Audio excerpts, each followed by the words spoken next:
Hello dear students, today we will read chapter 5 in geography and this is water. When you think about water, what images come to your mind? You think about the water of rivers, waterfalls, pitter patter of raindrops, water in your taps, and you love to float paper boats in rain puddles. But by noon, the puddles vanish. Where does the water go? आपको आपको बहुत अजीब लगता है ना कि ये जो वाटर था पडल्स के अंदर ये कहाँ चला गया? The sun heat causes evaporation of water into water vapour. Sun की हीट की वजह से वाटर इवेपोरेट होता है और ये वाटर वेपर में चेंज हो जाता है. When the water vapour cools down it condense and forms clouds. और यही क्लाउड्स फिर रेन के रूप में, स्नो के रूप में या फिर स्लीट के रूप में फिर से लैंड पे और इन सी के अंदर वाटर की फॉर्म में आ जाते हैं. The process by which water continuously changes its form and circulate between ocean atmosphere and land is known as the water cycle. Our earth is like a terrarium. Terrarium means an artificial enclosure for keeping small house plants. So, our earth is like that. The same water that existed centuries ago still exists today. The water used to irrigate a field in Haryana may have flowed down the Amazon river 100 years ago. जो water आज हरियाणा के fields को irrigate करने के लिए use होता है, ऐसा हो सकता है कि वो 100 ईयर्स एगो पहले अमेजोन रिवर में बहता हो. द मेजर सोर्स हैं हमारी अर्थ के ऊपर फ्रेश वाटर के, वो हैं रिवर्स, पोन्ड्स, स्प्रिंग्स और glaciers. The ocean body as the ocean contains salty water. Ocean और सीज में सॉल्टी वाटर होता है. The water of ocean is salty और सलाइन. ये नमकीन या फिर खारा भी हो सकता है. सॉल्टी मीन्स नमकीन और सलाइन मीन्स खारा. As it contain large amount of dissolved salt and most of the salt is sodium chloride or common salt that we use to eat. Now we will read about the distribution of water bodies. You all know that 3/4 of the earth's surface is covered by water and because of this our earth is called a blue planet. If there is more water than land on this earth, why do so many countries face water scarcity? जब हमारी अर्थ के ऊपर इसके 3/4 part पे water है तो क्यों बहुत सारी कंट्रीज़ आज के टाइम में वाटर स्कैरसिटी की प्रॉब्लम को फेस कर रही हैं? Is all the water on earth available to us? The following table gives the distribution of water in percentage. The ocean contains 97.3% water and the water of oceans and seas are saline water. Ice caps contain 0.02% water. Groundwater is 0.68%. Fresh water in lakes 0.009%. Inland seas and salt lakes 0.009%. Atmosphere में जो water vapour के रूप में है 0.0019% और reverse के अंदर 0.0001%. तो इनमें से जो वाटर ग्राउंड वाटर है या फिर लेक्स में या फिर रिवर्स में है वही फ्रेश वाटर है. Water distribution can be demonstrated by a simple activity. You see activity box. ये जो एक्टिविटी बॉक्स दिखाया गया इस एक्टिविटी की वजह की हेल्प से हम समझ सकते हैं वाटर के डिस्ट्रीब्यूशन को डेमोन्स्ट्रेट किया जा सकता है. Take 2 litre of water. 2 litre पानी लीजिए. ये रिप्रेजेंट करता है टोटल वाटर को जो हमारी अर्थ के सरफेस के ऊपर है. इस वाटर में से इस 2 लीटर वाटर में से 12 स्पून ऑफ वाटर आउट करिए किसी अनदर विजल के अंदर, किसी अनदर बाउल के अंदर. The water that is left behind in the vessel represent the salty water found in oceans and seas. This water is obviously not fit for the consuming. इस water का हम use ही नहीं कर सकते क्योंकि it is saline. contains salt. The 12 spoon of water that we taken in the bowl is the total amount of fresh water. वो जो हमने 2 लीटर वाटर के अंदर से जो 12 स्पून वाटर निकाला था वो फ्रेश वाटर का अमाउंट है अर्थ के ऊपर. The figure shows us the distribution of this fresh water. See yourself how much water can actually be used by you. Water, you all know that water is absolutely essential for survival. Without water we cannot survive. Water alone can quench our thirst when we are thirsty. जब हमें कभी प्यास लगती है तो केवल water ही ऐसी चीज़ है जो हमारी इस थ्रस्ट को, हमारी इस प्यास को बुझा सकता है. क्योंकि जो वाटर के लिए जो थ्रस्ट होती है, चाहे हम वाटर से बनी कोई भी चीज़, कोल्ड ड्रिंक पी ले, मिल्क पी ले, या फिर हम टी कॉफ़ी कुछ भी अगर हम टेक करते हैं, लेते हैं, तो वो हमारी थ्रस्ट को नहीं बुझाता. सिर्फ वाटर से ही हमारी थ्रस्ट क्वेंच होती है. Now don't you think we are wasting a precious resource when we use water carelessly.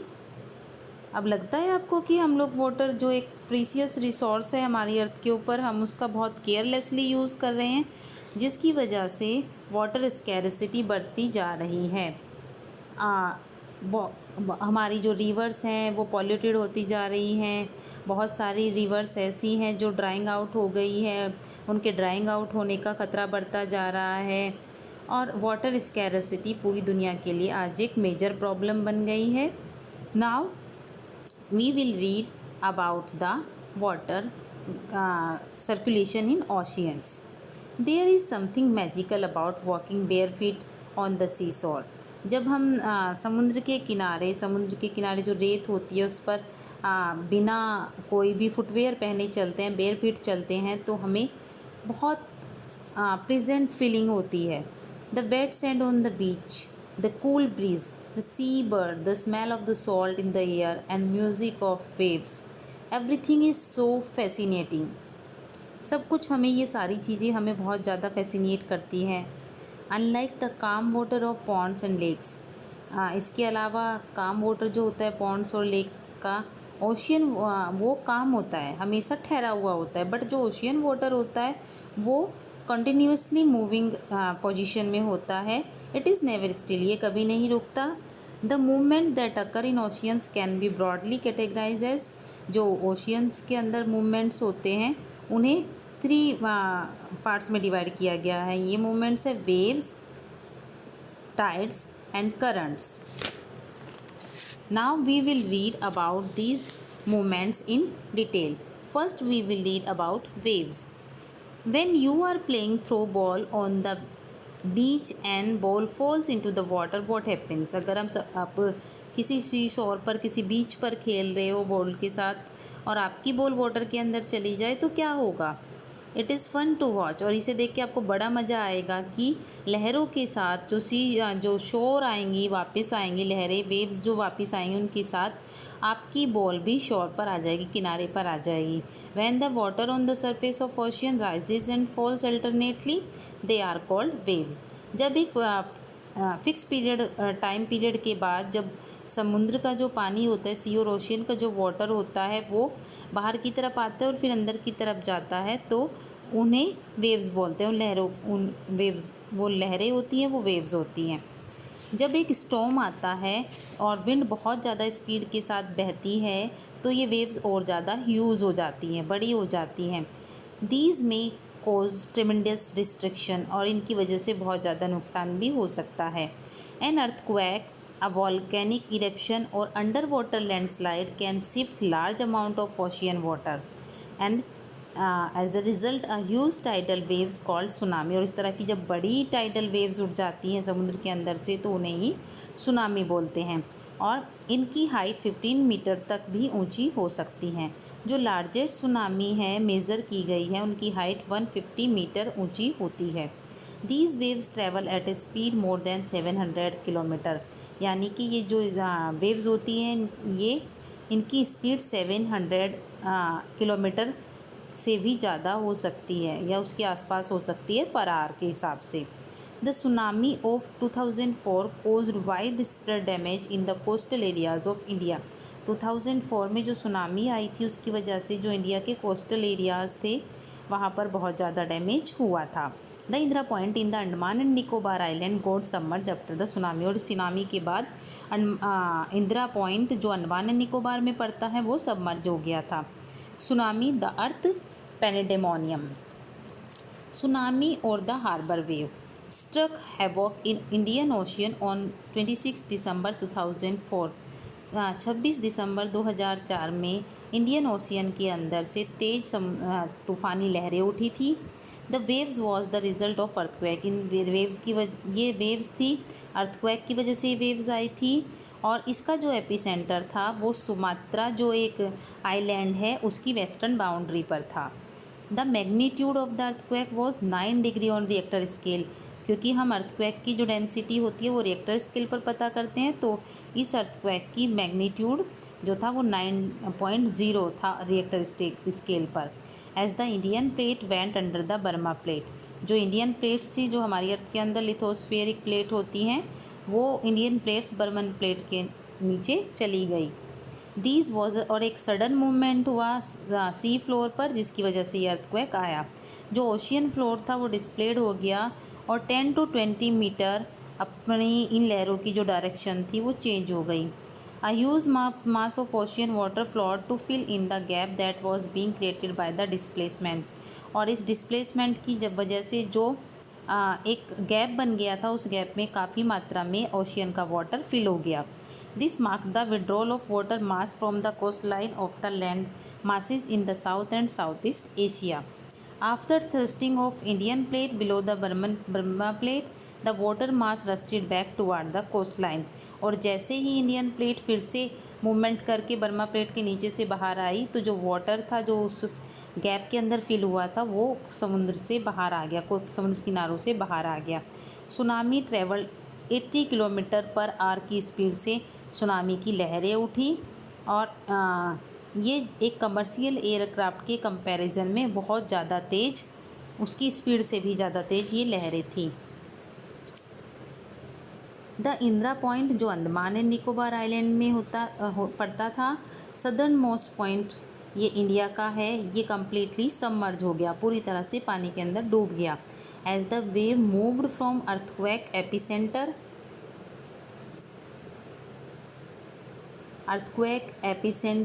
from Sumatra toward the Andaman Island and Sri Lanka, the wave length decreased with decreasing depth of water।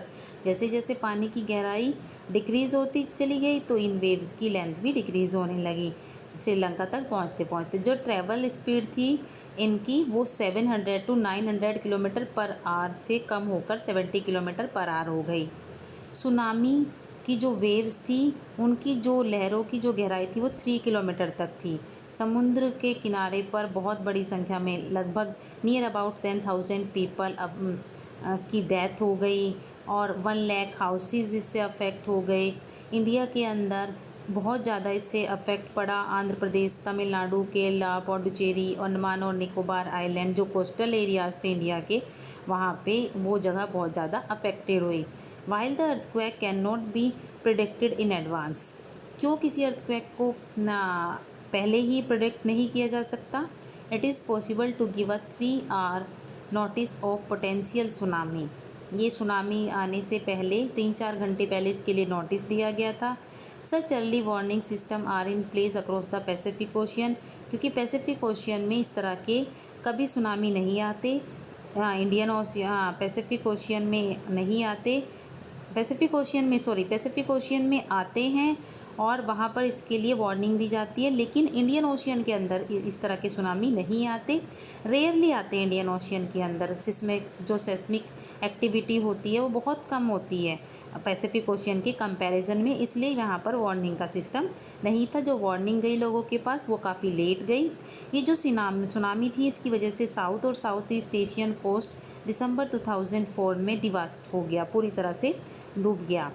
Last several 100 years इतनी, क्योंकि पिछले सैकड़ों सालों से इतनी बड़ी tsunami नहीं आई थी।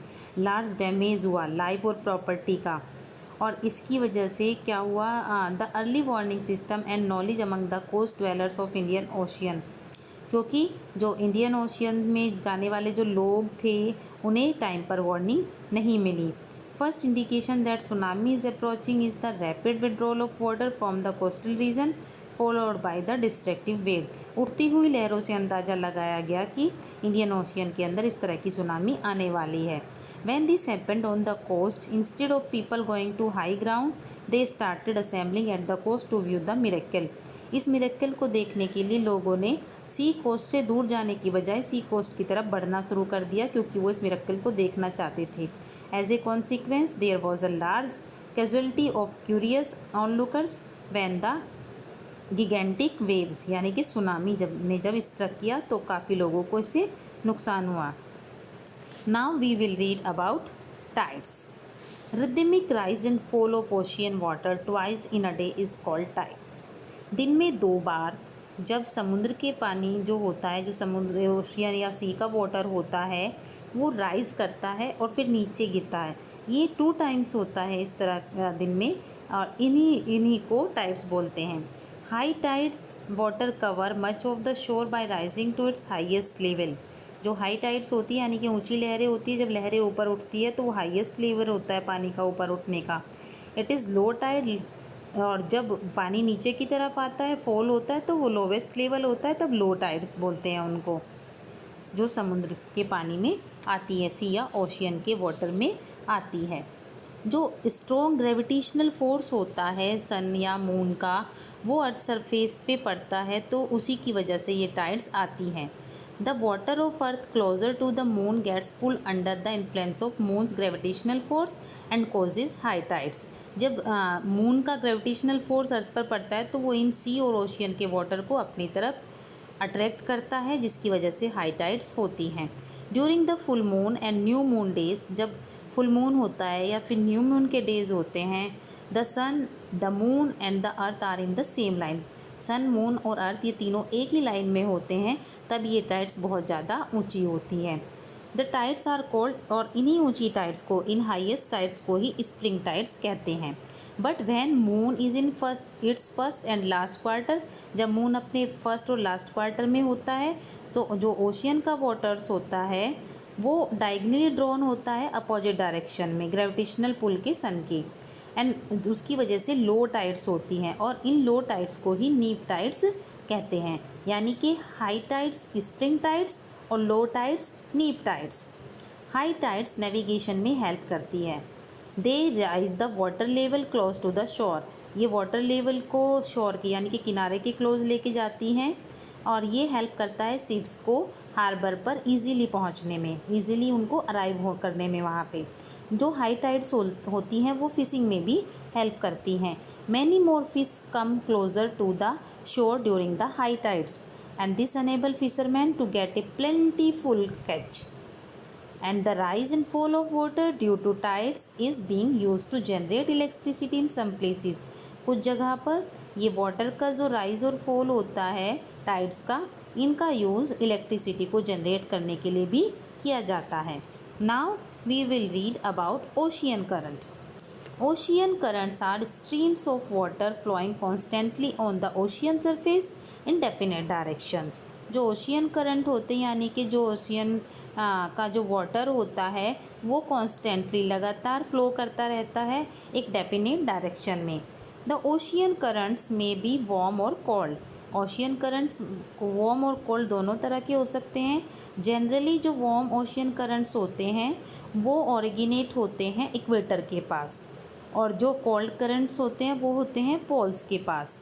The cold current carry warm from polar और हायर लैटिट्यूड टू ट्रॉपिकल और लोअर लैटिट्यूड। जो Labrador ocean current is cold current, while the Gulf Stream is a warm current. यानी कि जो जगह इक्वेटर के पास है वहाँ का जो वाटर होगा सी या ओशन का, उसके अंदर वार्म करंट होंगे, और जितना हम पोल की तरफ जाएंगे तो वहाँ का जो वाटर होगा उसके अंदर कोल्ड करंट होंगे, क्योंकि वहाँ पर सन की हीट ज़्यादा नहीं पहुँच पाएगी।